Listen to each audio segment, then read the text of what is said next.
Assalamualaikum warahmatullahi wabarakatuh.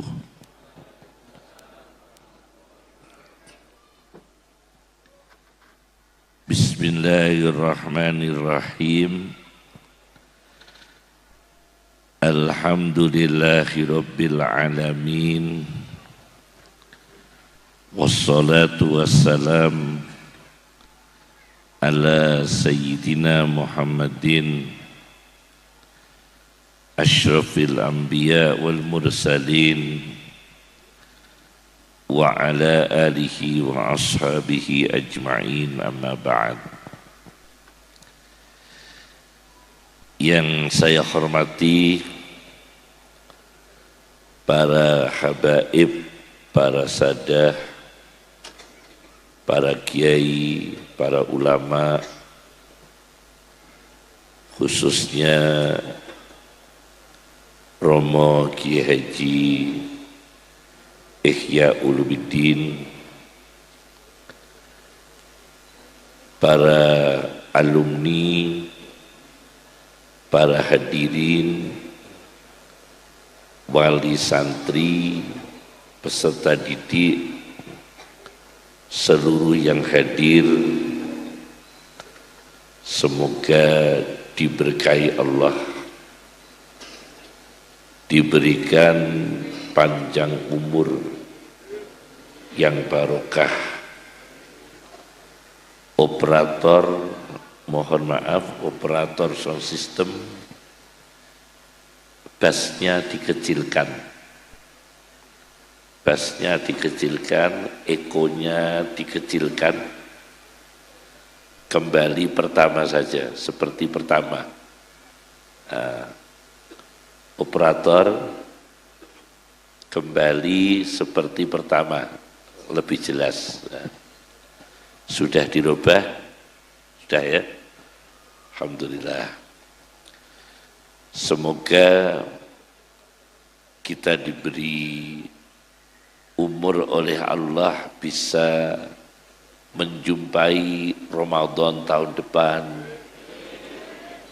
bisa menjumpai Idul Fitri tahun depan, dan diberikan panjang umur yang barokah. Dalam kesempatan ini, pertama kami sampaikan ada satu riwayat hadis diceritakan oleh Imam Ghazali di dalam kitab Ihya Ulumuddin. Barang siapa yang mempunyai keinginan syahwat, keinginan nafsu, keinginan syahwat, kemudian dia menolak syahwatnya sendiri, menolak keinginannya sendiri, dan diberikan pada orang lain. Ada sesuatu yang disukai, yang disenangi, tapi dia kalahkan dirinya sendiri, dia berikan pada orang lain, dia pentingkan pada orang lain. Rasulullah mengatakan ghufira lahu, maka dia akan diampuni oleh Allah. Ternyata puasa Ramadan itu hikmah yang tertinggi diantaranya adalah mengalahkan keinginan nafsunya sendiri, menahan apa yang disukai dan mengisar. Isar itu mementingkan orang lain daripada dirinya sendiri dalam perkara yang dia sukai. bukan perkara yang tidak disukai. Namanya isar. Dalam bahasa psikologinya itu altruisme. Isar. Allah Subhanahu wa ta'ala dalam Al-Quran kata-kata tattaqun kalian bertakwa sebanyak 19 kali. Sedangkan la'allakum tattaqun supaya kalian bertakwa dari 19 kali itu yang la'allakum tattaqun 6 kali. 6 kali. Ternyata 6 kali itu ibadah, Quran, kitab suci, puasa diantaranya. Pertama, ya ayyuhan nasu budu Rabbakumul ladzi khalaqakum walladzina min qablikum la'allakum tattaqun. Wahai segenap manusia, beribadahlah kepada Tuhanmu yang menciptakan kamu dan orang-orang sebelum kamu, semoga supaya kamu sekalian bertakwa. Di sini ada kata ubudu, beribadah, dan ditutup dengan la'allakum tattaqun. Ibadah targetnya takwa. Dari ibadah ke takwa. Kemudian yang kedua, zikir kitab. Wazkuru ma fihi la'allakum tattaqun. Khudzu ma atainakum biquwwatin wazkuru ma fihi la'allakum tattaqun. Bacalah Al-Quran, ambillah Al-Quran, pelajarilah isinya, la'allakum tattaqun, supaya bertakwa. Yang ketiga, ya ayyuhalladzina amanu kutiba alaikumus siyamu kama kutiba alal ladzina min qablikum la'allakum tattaqun. Puasa itu terakhirnya la'allakum tattaqun, supaya takwa.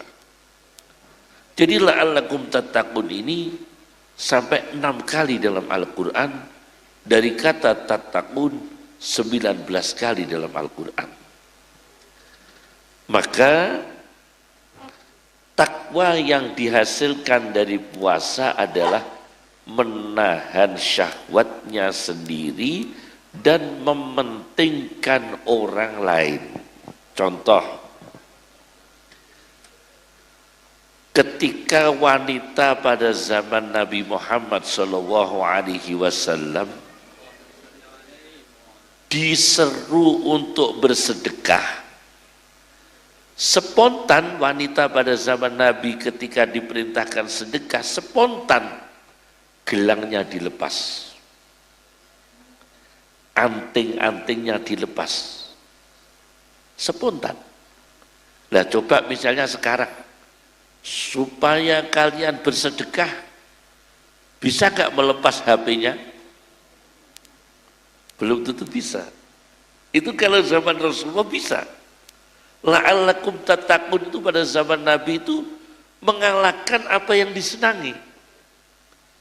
Perempuan tuh seneng gelang, seneng anting-anting, seneng kalung.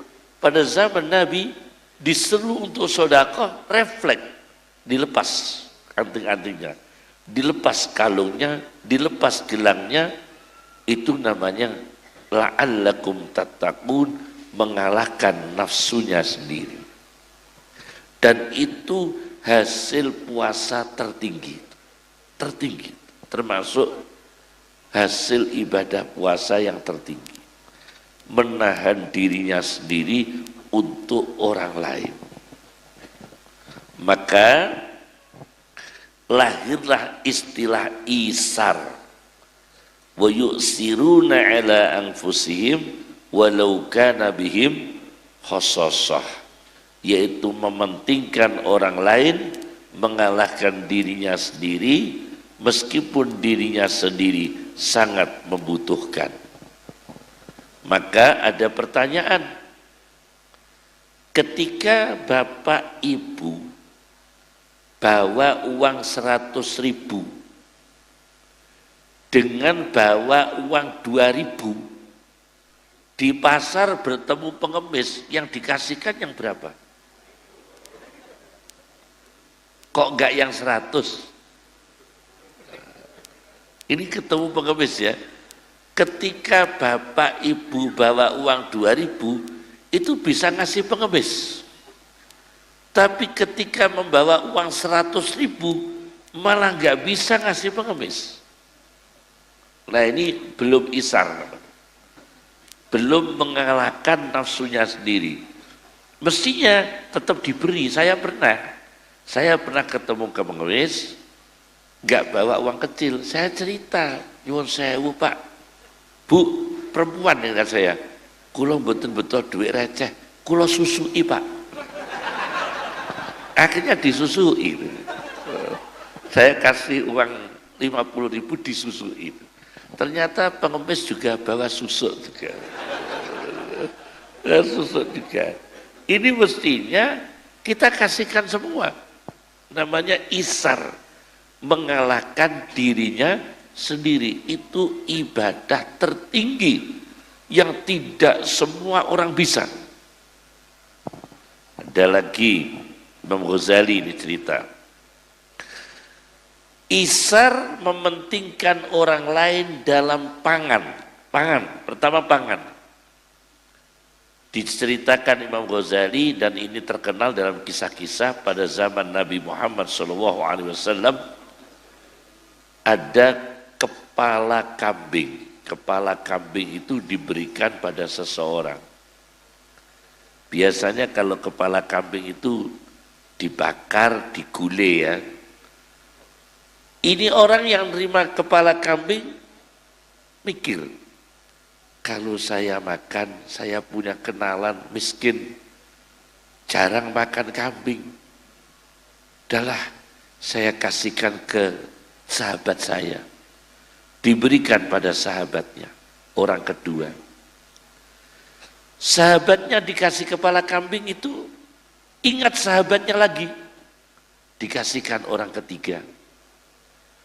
Orang yang ketiga menerima kepala kambing itu dikasihkan orang lagi, keempat, sampai ketujuh kembali ke pertama. Sampai ketujuh kembali yang pertama. Subhanallah. Itu sahabat Nabi. Jadi gak segera makan. Ada kepala kambing dibawa, dia langsung gak makan, tak ingat orang lain, ingat orang yang lemah, dikasihkan orang kedua dikasihkan orang ketiga, sampai ketujuh kembali yang pertama. Itu namanya mementingkan orang lain dalam soal pangan. Dalam soal apa? Pangan. Masya Allah. Ini kalau bisa ya seperti ini ya. Di dalam kitab Bidayah Al-Bidayah wa Nihayah, karya Ibnu Katsir, diceritakan Abdullah bin Mubarak itu ketika sedang perjalanan menunaikan haji, di tengah jalan ada perempuan yang mengasuh anak-anak yatimnya, miskin, belum ada BLT, belum ada apa? BLT, bantuan langsung telas. BLT itu bantuan langsung telas, karena begitu nerima masuk mall habis. Nah, ini orang perempuan ini punya anak-anak yatim. Abdullah bin Mubarak dalam perjalanan, perempuan ini sedang menggaes bangkai bebek, bangkai seekor bebek di tempat sampah untuk dimakan. Maka dibuntuti oleh Abdullah bin Mubarak. Ternyata wanita ini miskin, lapar, darurat, terpaksa mengambil bangkai untuk dimakan sekeluarga anak-anak yatim. Maka Abdullah bin Mubarak spontan membatalkan hajinya. Batal.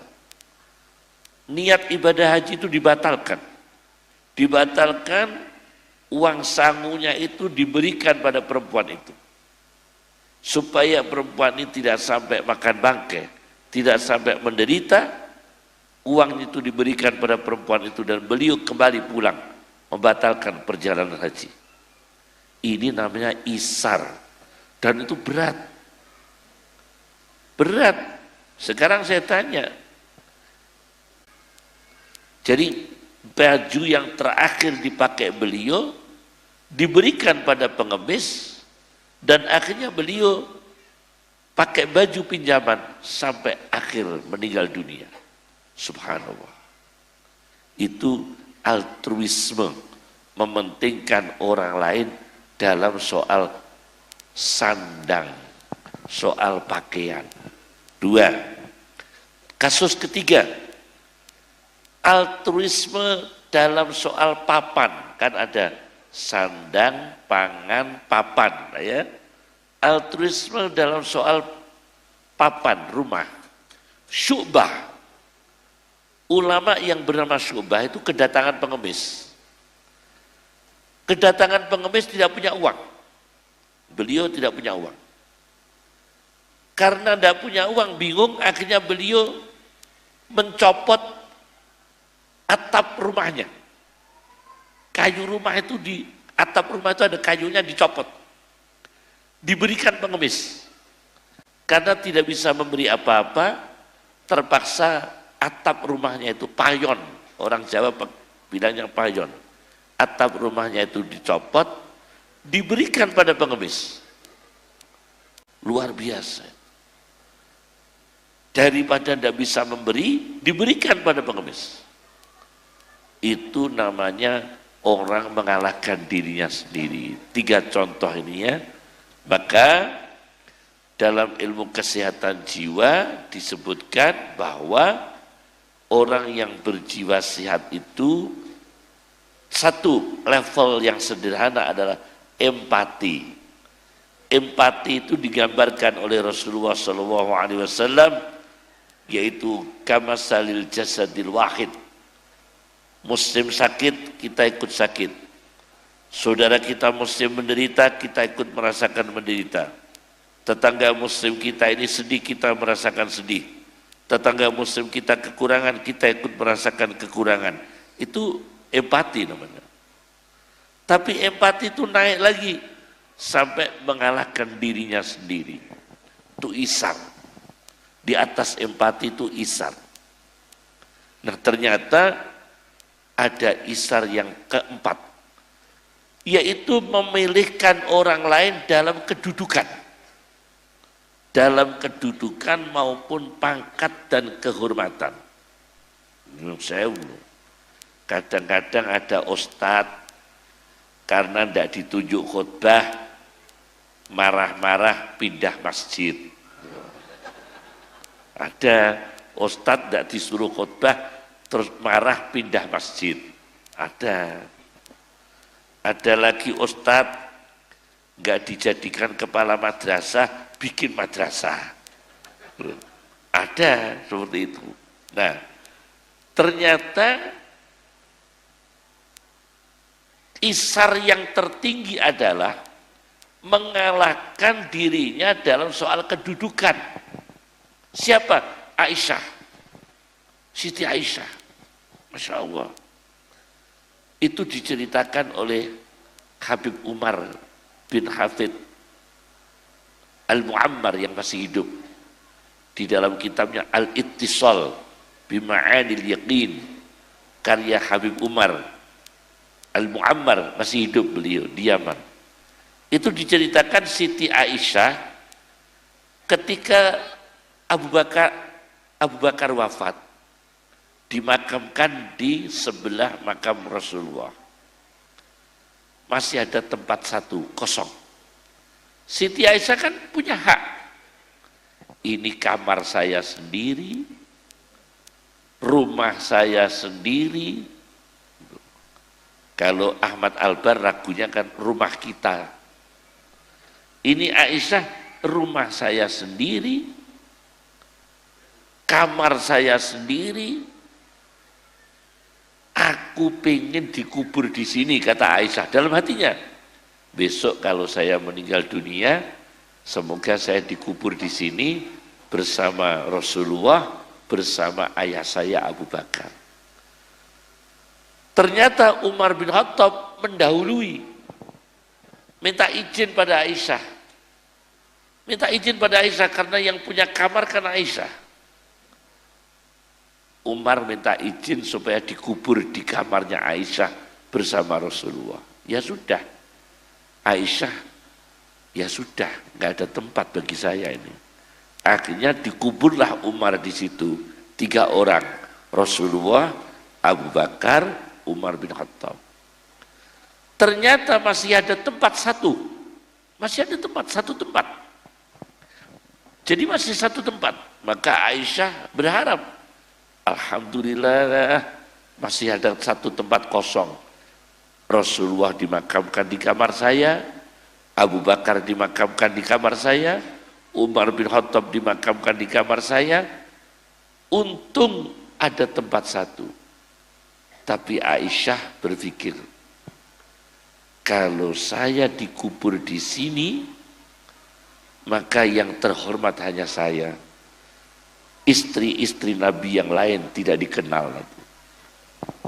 Maka orang sedunia akan berziarah hanya mengetahui nama Aisyah, tidak mengenal Khadijah, tidak mengenal Sofiyah, tidak mengenal Zainab, tidak mengenal Saudah, tidak mengenal Ummu Salamah. Nanti yang terhormat cuma saya sendiri. Jangan sampai yang terhormat cuma saya sendiri. Saya jangan dikubur di sini supaya saya tidak dihormati saya sendiri, tapi istri yang lain tidak dihormati. Kuburlah saya di makam Baqi bersama istri-istri yang lain. Subhanallah. Ini disebutkan oleh Habib Umar itu cahaya Aisyah yang luar biasa, yaitu kita jangan ingin setelah wafat itu ingin populer, sum'ah. Ada orang itu kepingin dikholi, so aku nikmati kholi, kholi tekakno wong mremo sing akeh, lan tekakno apa iku hiburan-hiburan ben rame. Ini sama dengan bakul lontong. Bakul lontong itu ketemu saya di warung. Perempuan sepuh jual lontong. Ya, tanya saya, Gus, kula badhe sowan kiai Gus. Kiai ini apik, bagus, ganteng, koyok Gusti Allah. Nah ini. Saya kaget Pak, bakul lontong nih. Bisa ngomong begitu. Ini bakul lontong yang Masya Allah. Jadi dia awam. Dia awam. Saya makan lontong di warungnya, yang jual itu ibu-ibu yang nggak pakai kerudung, orang awam, nggak pakai jilbab, sambil ngulek cerita ke saya. Alhamdulillah Gus, kalau baca sowan kiai, wonge wapik, bagus, ganteng, kaya Gusti Allah. Masya Allah. Iki jangan begitu. Pernah saya tilik haji. Orang pergi haji saya tilik. Saya nengok. Cerita ke saya. Alhamdulillah Gus, orang haji sebanyak itu tidak ada yang mabrur. Kecuali saya. Itu pernah. Saya pernah ketemu orang bilang gitu. Kula niki alhamdulillah Gus, wong kaji pirang-pirang, tidak ada yang mabrur kecuali saya. Nah, saya gumun. Kok sakit ngaten Pak? Sebab alhamdulillah selama di Mekah saya ketemu malaikat terus. Dhuwur lagi nih ya. Selama di Mekah saya ketemu malaikat terus. Loh, kok tahu Pak kalau itu malaikat? Pakai jubah. Katanya tahunya itu pakai jubah. Jadi angger ngomong jubahan malaikat katanya. Saking awamnya. Jadi kita ini seperti Aisyah tadi loh, mentalnya, wataknya tidak ingin lebih dihormati daripada istri yang lain. Saya tidak usah dikubur di makamnya Rasul. Nanti yang terkenal cuma saya. Biar yang saya biasa saja. Saudah juga dikenal, Sofia dikenal, Zainab dikenal, Ummu Salamah dikenal. Siapa lagi itu yang Masya Allah yang yai yang pernah makamnya istri Nabi yang mau dipakai tol. Terus Said Muhammad pernah cerita kata Kiai Taifur, yaitu mau dipakai jalan tol, kemudian Menteri Perencanaan Pembangunan itu didatangi Rasulullah SAW dan didatangi Ummu Salamah, didatangi istri Nabi. Saya cuma kalau tidak salah Zainab atau Zainab ya Zainab ya, siapa? Maimunah, ya betul Maimunah, yaitu istri Nabi yang namanya Maimunah, yaitu Menteri Wazirut Takhtid ya, Menteri Perencanaan itu didatangi oleh Maimunah dalam mimpi. Kalau kamu membuat kuburan saya di bulldozer menjadi jalan tol, kamu nanti di hari kiamat tidak mendapatkan syafaat suami saya, yaitu Rasulullah SAW. Masya Allah. Akhirnya menterinya ini, untung menterinya masih tahu kualat, bab kualat, masih percaya kualat ya kan. Kalau orang nggak percaya kualat kan, untungnya masih percaya kualat, akhirnya dibatalkan. Aisyah luar biasa, Isar mengalahkan dirinya sendiri, tidak mau dikubur, tempatnya masih satu loh, masih kosong. Rasulullah satu makam, Abu Bakar, Umar. Di atas kepala Umar masih kosong di dalam makam Nabi itu. Untuk siapa? Untuk Nabi Isa besok. Besok Nabi Isa alaihissalam insya Allah meninggal dunia di Madinah. Setelah turun ke bumi, Nabi Isa akan meninggal dunia di Madinah insya Allah dan dimakamkan di tempat bersama Rasulullah Shallallahu Alaihi Wasallam. Itu dalam satu riwayah. Dalam satu riwayah menurut Habib Umar bin Hafid dalam kitabnya Al-Ittisal Bima'anil Yaqin. Ini artinya isar. Jadi isar itu penting. La'allakum tattaqun. Masya Allah. Pernah lagi ya, orang isar itu sampai rumah diberikan. Ibnu Arabi. Ibnu Arabi itu sufi. Sufinya ini ya, maaf nih ya, khususnya orang-orang kampus, mohon jangan belajar tasawufnya Ibnu Arabi yang falsafi. Nanti malah tersesat. Bukan Ibnu Arabinya yang sesat, yang belajar yang tersesat. Bukan Ibnu Arabi yang sesat tuh ya, yang belajar yang tersesat. Karena sekarang itu ada aliran sesat, ada sesaat. Nah ini, dia belajar Ibnu Arabi, tidak tahu caranya, tidak tahu mekanismenya, itu orang dauk, orang yang dekat Allah, tidak begitu caranya, dia belajarnya pakai rasio. Padahal kalau tasawuf Ibnu Arabi tidak bisa pakai rasio, tidak bisa. Itu pakai zauk semua. Tasawuf Ibnu Arabi Al-Futuhatul Makkiyah, Fususul Hikam, ya, Mawaqi'un Nujum dan sebagainya itu pakai zauk, tidak pakai rasio, tidak pakai akal, pakai zauk, rasa, batin. Nah, Ibnu Arabi itu dapat hadiah rumah. Dapat hadiah rumah dari Raja Romawi. Diterima baru dipakai kedatangan pengemis.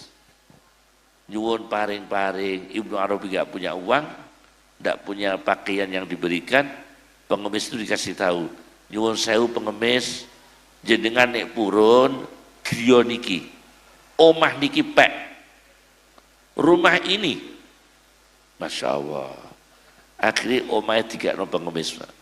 Diberikan pengemis.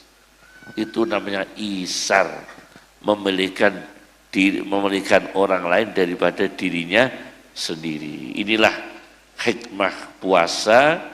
Maka halal bihalal itu bukan hanya saling memaafkan, ditingkatkan lagi, lebih mementingkan sesama muslim, orang lain sesama muslim daripada dirinya sendiri.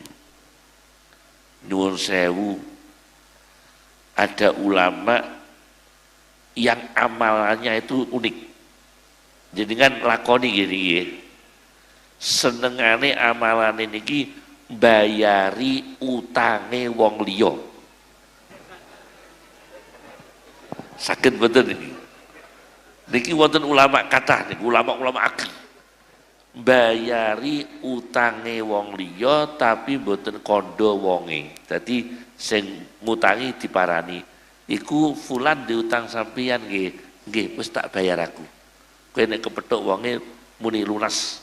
Wis ana sing bayari.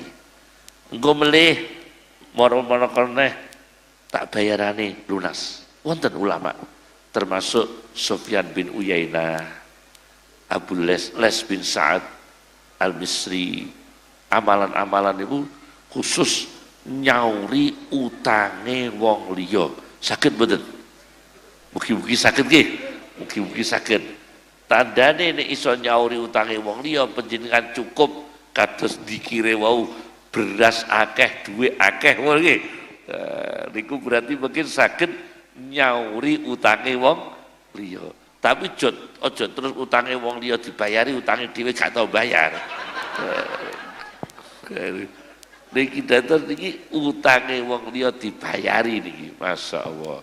Niki termasuk isar, mementingkan orang lain. Ternyata banyak itu. Banyak. Nah niki wonten teng Yaman nyuwun sewu niki.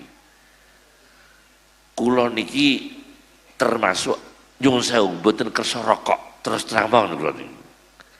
Rokok niku rokiin. Orang yang suka rokok itu memang bahasa Arabnya cukup bagus. Rokiin. Rokiin itu orang-orang yang ahli rokok. Nyuwun sewu niki. Nyuwun sewu. Cuma kula mboten remen rokok, terus terang mawon mboten remen rokok. Nek sing repot niku nek ana tamu aweh rokok.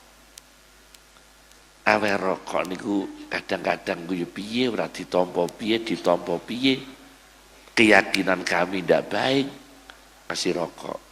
Nah niki wonten di kitab Bughyatul Mustarsyidin. Nyuwun sewu ini. Mohon jangan disebarkan. Nanti tidak banyak ulama yang tersinggung nanti. Ini cerita ya di dalam kitab Bughyatul Mustarsyidin supaya kita ini mementingkan orang lain. Uang jangan dibakar, daripada dibakar mending sedekah. Ini uang kalau dibakar terus itu berapa 1000 santri ya, 100 santri mengurangi rokok disodakokan untuk yayasan, disodakokan untuk masjid, luar biasa. Uang yang dibakar tadi loh, kan dibakar itu. Ya. Ini ceritanya. Ada kiai ulama wafat, syekh wafat. Di kitab Bughyatul Mustarsyidin, dikubur. Ada santrinya wafat, dikubur juga sebelahnya. Nah, setelah dikubur, ada orang ngipi kepethuk santri yang dikubur sebelahnya gurunya. Ditanya, hei santri, kamu dikubur dekat syekh, dekat kiai gimana?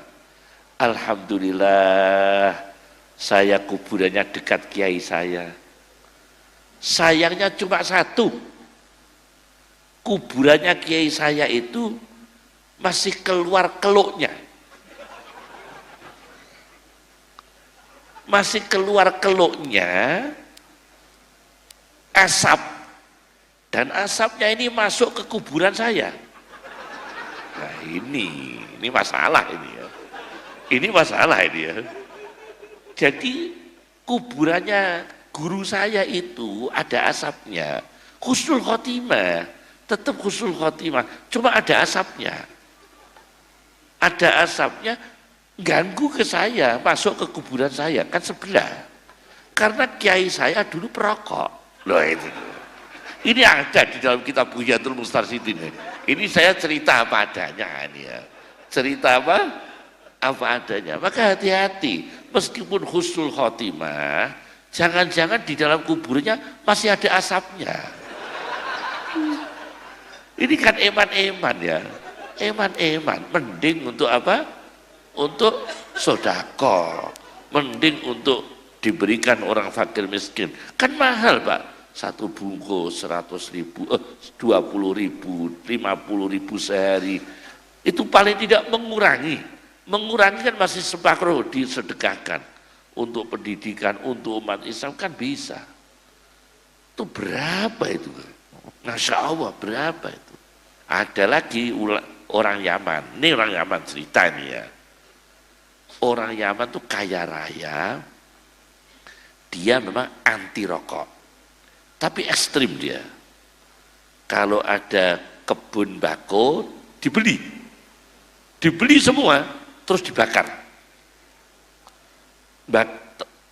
Tanaman bako itu dibakar. Tapi miliknya, bukan milik orang lain. Kalau milik orang lain nggak boleh. Dia kulak nebas perkebunan bako, tanahnya dibeli atau tanamannya dibeli, bakar. Supaya rokok tidak diproduksi, sampai begitu. Tapi punya anak di Jakarta perokok. Nah, orang Yaman ini punya anak di Jakarta perokok berat. Akhirnya anaknya ditanya oleh teman, sampian kok aneh ya? Abai sampian tuh anti rokok, membakar tembakau di mana-mana. Kamu kok rokoknya berat? Kata anaknya, ayah saya kan kaya raya, maka kalau bakar tembakau langsung banyak dibakar. Kalau saya kan miskin, bakarnya ya sedikit-sedikit. Nah ini gimana ini? Bakarnya sedikit-sedikit. Ini anaknya ini ya. Ya Masya Allah ini ya. Masya Allah ini ya. Ini sebetulnya uang yang dihambur-hamburkan sebetulnya ya. Dihambur-hamburkan. Jadi kita ini sering menghambur-hamburkan uang, yang uang itu bisa untuk membantu umat Islam, bisa untuk altruisme, bisa untuk membantu fakir miskin, nyuwun sewu nggih. Umrah berkali-kali, ya baik, siapa bilang tidak baik. Cuma adalah sebagian untuk pendidikan, adalah untuk dibantukan pendidikan. Umrah tetap kangen pada Rasulullah. Oh iya, mahabbah kan itu. Mahabbah, emosi ya, perasaan itu ya, tetap kangen ziarah makam Nabi SAW tetap ya. Tapi ada namanya altruisme, mementingkan orang lain daripada uang itu kita hambur-hamburkan. Saya tuh pernah ketemu loh, orang jualan gendeng, orang jualan gendeng di daerah sini, daerah ya dekat sini ya, jualan gendeng. Saya di sini sekitar 2 jam atau berapa ya, di bis, saya naik bis. Dia tanya ke saya, Kiai, kenapa nggih kiai-kiai ini kok sering teng rumah sakit? Pertanyaannya kok aneh. Kenapa nggih kiai-kiai ini kok sering teng rumah sakit? Nah, sebagai takon masalah. Mau saya jawab, sungkan saya kiai mosok jawab piye. Dijawab sendiri sama orang itu. Karena kiai nek mangan enak lali gak towo-towo.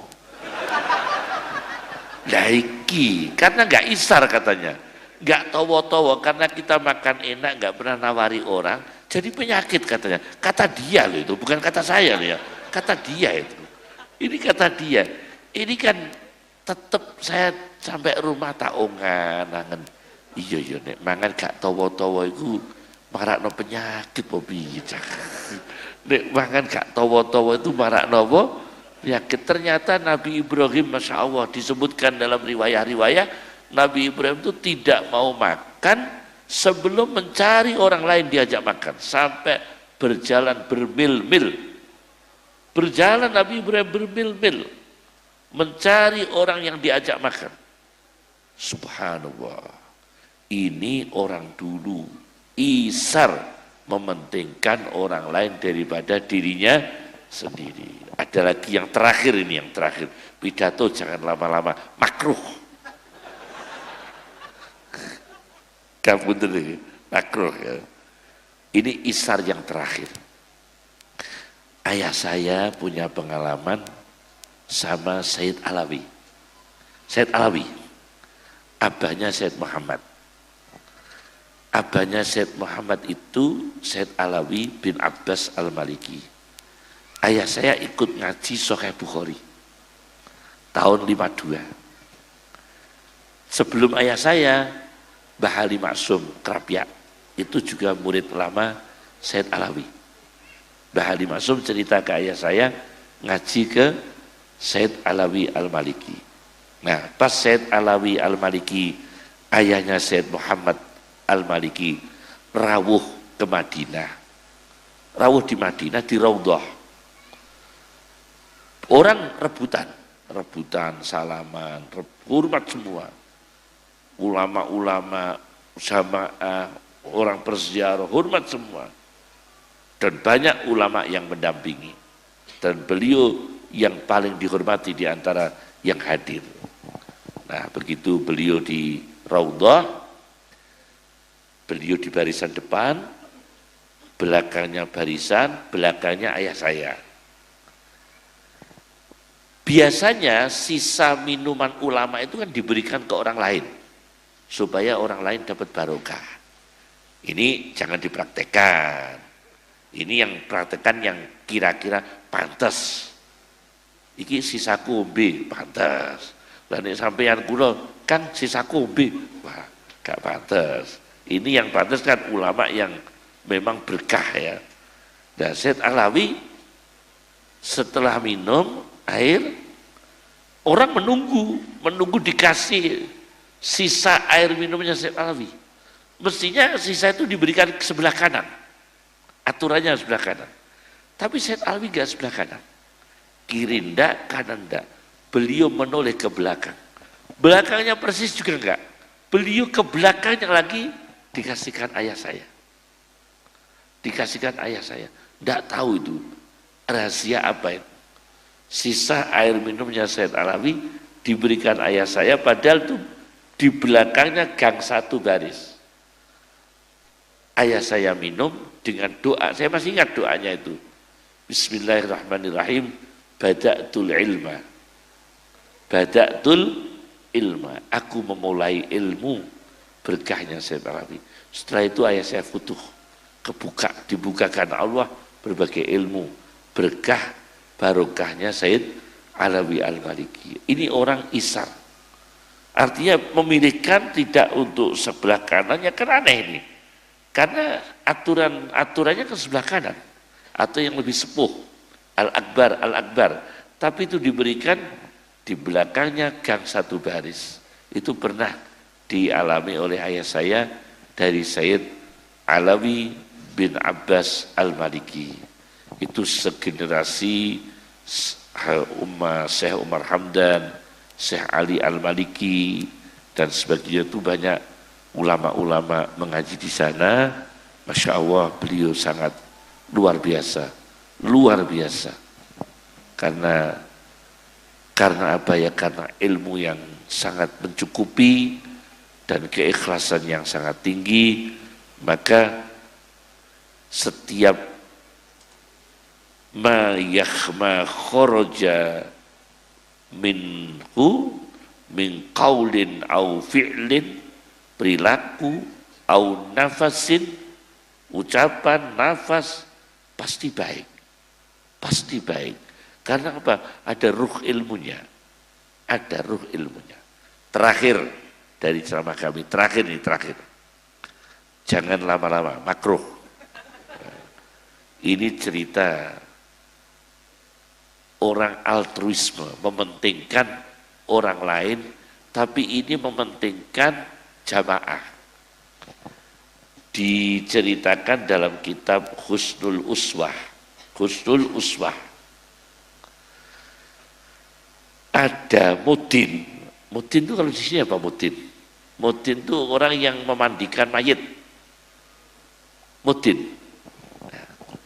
Ada mudin itu sumpah. Saya berjanji kepada Allah tidak mau mandikan mayit kecuali ahli sunnah wal jamaah. Mudin. Saya mau mandikan mayit khusus ahli sunnah wal jamaah.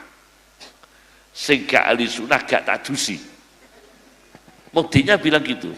Sing tak dusi khusus ahli sunnah wal jamaah.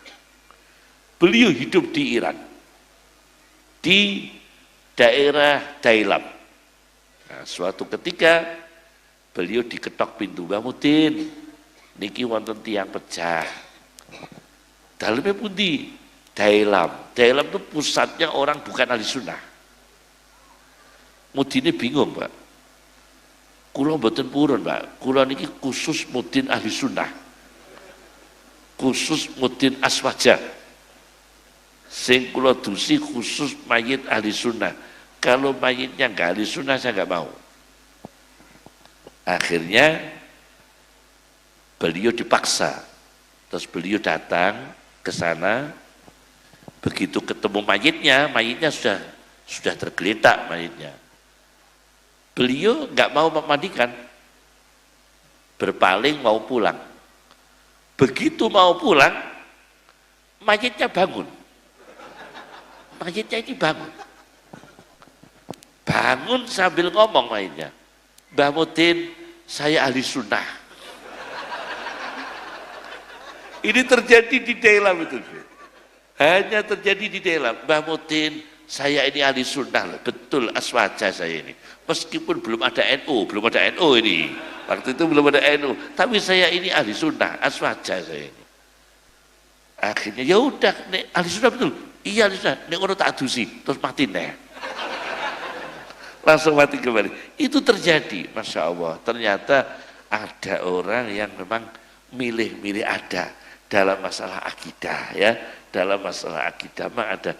Cuma kita ini ya tetap gimana ya. Dalam masalah ini kita tidak tahu ya. Dalam masalah ini, tapi kita soal toleransi itu memang untuk kemanusiaan tidak apa-apa.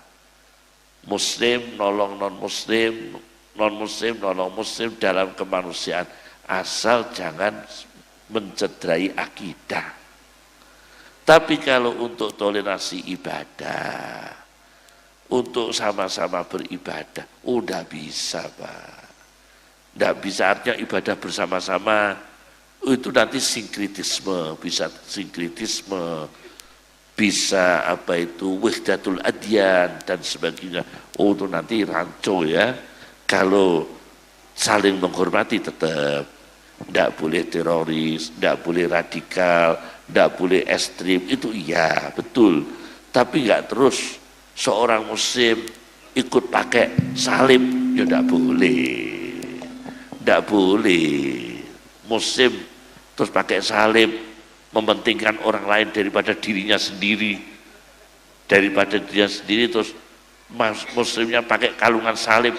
Oh tidak boleh, tetap tidak boleh ini. Masya Allah, memang orang awam itu macam-macam, sangat macam-macam. Saya ketemu orang awam macam-macam itu, Masya Allah. Ada orang tuh apa ya, ya saking awamnya disuruh khotbah yai teng Lasem itu disuruh khotbah, tiangnya mboten kulino khotbah, bingung. Akhirnya golek lagu Omah Irama. Lagunya Omah Irama, nada dan dakwah itu kan banyak. La ilaha illallah, tiada Tuhan selain Allah dan sebagainya. Disusun kuabih, ditulis kuabih lagunya Omah Irama, mulai awal khutbah sampai terakhir lagu Omah Irama semua. Itu pernah.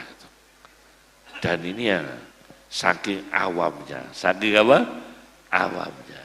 Jadi sebetulnya masih banyak orang awam di tengah-tengah kita. Tapi kembali pada tema semula bahwa hikmah puasa adalah menahan nafsu. Di antara menahan nafsu, empati. Di antara empati, altruisme. Mementingkan orang lain termasuk tidak membuang-buang uang di dalam perkara yang tidak berguna, dimanfaatkan pada yang bermanfaat, yang berguna.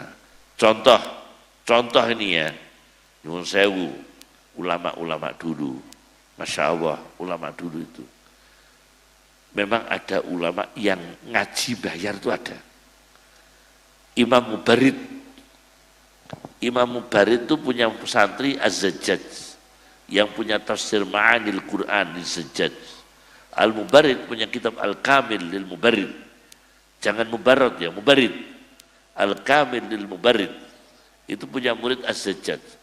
Az-Zajjaj itu kerjanya di toko kaca, maka disebut Zajjaj, pekerja toko kaca, sambil ngaji sambil kerja di toko kaca. Uang dari kerja di kaca itu bayari gurunya Syekh Al-Mubarid. Ngaji, semakin banyak ilmu yang diberikan, semakin banyak bayarnya. Itu pernah, namanya Syekh Mubarid, pernah seperti itu. Masya Allah. Tapi ada lagi ini ulama ulama yang luar biasa karena mendermakan hidupnya untuk ilmu. Fatimah Al-Aina itu di Mesir, itu wanita, itu pengajar Al-Quran, sudah mati, sudah wafat, dikubur. Kalau ada santri ke situ ziarah, di kuburannya baca Quran keliru, masih diluruskan dari dalam kubur. Dan itu fakta itu. Jadi ada baca Quran di kuburnya Fatimah Al-Aina itu keliru. Di dalam kuburnya itu ada suara, mocomu keliru, yang bener gini. Kurang idgham, kurang idhar, kurang iklab. Nek sampeyan kula ya Melayu. Itu Fatimah Al-Aina. Jadi demi ilmu sampai begitu ya. Demi ilmu sampai begitu. Terakhir dari kami, terakhir terus pokoknya ini ya. Terakhir dari kami tutup hadis Nabi Sallallahu Alaihi Wasallam bahwa kita ini halal bihalal, persatuan, kerukunan, ukhuwah Islamiyah, ukhuwah imaniyah itu ditingkatkan sampai pada derajat altruisme, mementingkan orang lain daripada dirinya sendiri. As-Sayyid Muhammad bin Alawi Al-Maliki di dalam kitabnya Manhajus Salaf fi Fahmin Nusus bainat tadbiq itu ya, Manhajus Salaf fi Fahmin Nusus ya, itu karya Sayyid Muhammad bin Alawi Al-Maliki mengutip hadis Nabi SAW. Ya ma'syarul ansar, kata Rasulullah, hei golongan sahabat Ansar, alam ajidkum dullalan fahadakumullahu bi, bukankah aku menemukan kalian tersesat dulunya wahai sahabat Ansar, tapi alhamdulillah kalian diberi hidayah karena aku. Fahadakumullahu bi wa kuntum mutafarriquna fa'allafakumullahu bi, dan kalian dulu cerai-berai, dan kalian dulu permusuhan, dan kalian dulu berpisah-pisah. Fa'allafakumullahu bi, kalian dipersatukan Allah karena aku Rasulullah. Fa'allafakumullahu bi, kalian dulu cerai-berai, kalian dulu antagonis, kalian dulu saling bertikai, kalian dulu saling konflik, tapi sekarang disatukan Allah karena aku. Wa'alatan fa'akhnakumullahu bi, kalian dulu miskin, kalian dulu fakir, sekarang diberi Allah kecukupan, diberi Allah kekayaan karena barokahku. Itu kata Rasulullah Sallallahu Alaihi Wasallam. Jadi kita bersyukur diberi Allah hidayah karena Rasulullah, Diberi Allah rukun bersatu karena Rasulullah. Diberi Allah kecukupan rezeki, kaya rezeki karena barokahnya Rasulullah Sallallahu Alaihi Wasallam. Maka sahabat menyambut kata-kata Nabi itu.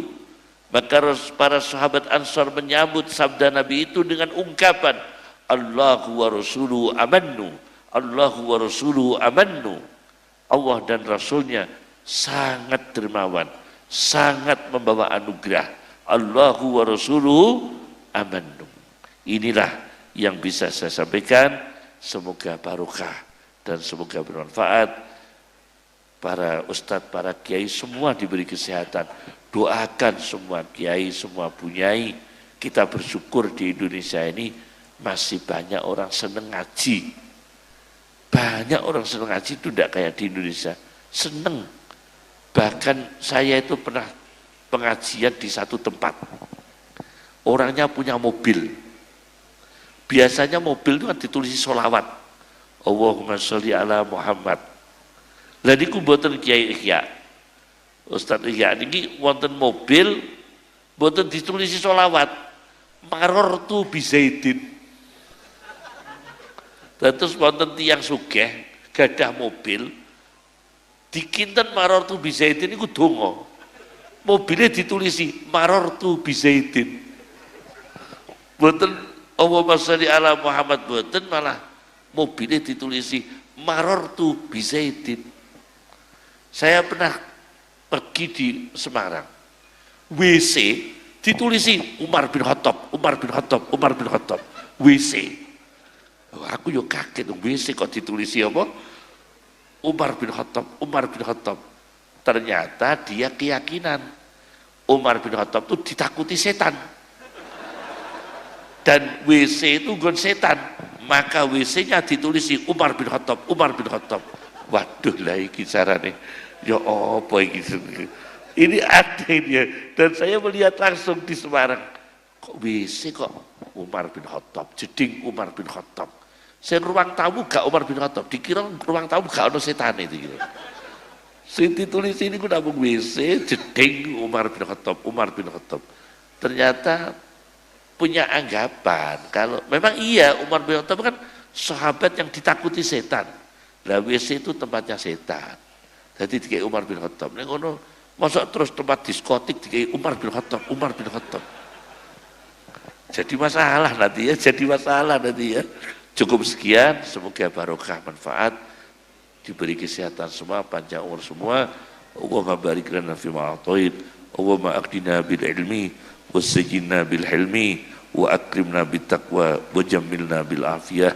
Subhanaka Allahumma bihamdika asyhadu an la ilaha illa anta nastaghfiruka wa natubu ilaik wa akhiru da'wana anil hamdulillahi rabbil alamin. Assalamualaikum warahmatullahi wabarakatuh.